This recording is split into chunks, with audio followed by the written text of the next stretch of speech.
Ministrstvo za zdravje, Zavod za zdravstveno zavarovanje in JAZMP niso bad guys.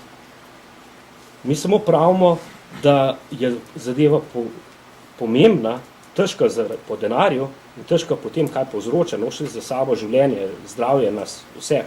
Ne? In da je potrebno tukaj zaradi pomembnosti in teže finančne več pozornosti nameniti temu, pa temu, pa temu. Ne pravimo, zdravila v Sloveniji so varna. V Sloveniji če bi mi najdli neko primer, da so ljudje umirali zato, ker smo imeli napačna zdravila na prodaj, bi mi morali to zapisati, pa nismo nič takega rekli.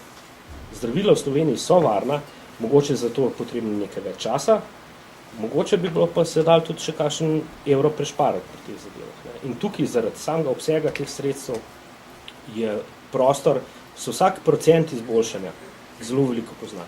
Pa še nekaj bi mogoče, če smem, ko sem že videl, ko se je razpištolo.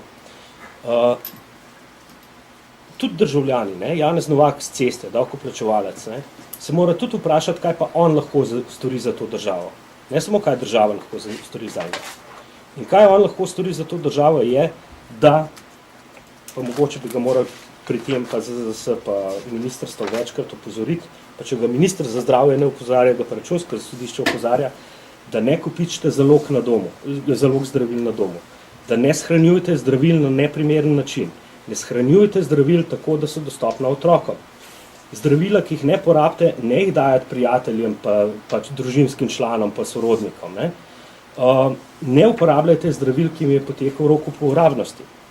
In pazite, kam odlagate odpadna zdravila. Mislim, to so vse stvari, kjer pa tudi mi, kot navadni uporabniki zdravil, lahko nekaj naredimo za to državo in za strice Sema. In za to, da bo manj porabljenih sredstev za zdravila in da bojo zdravila bolj učinkovala.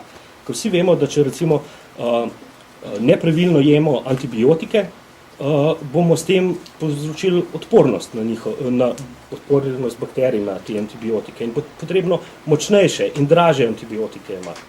Tudi vsak Janez Novak pri sebi mora vedeti, da lahko vpliva na porabo teh sredstev, svojih in javnih.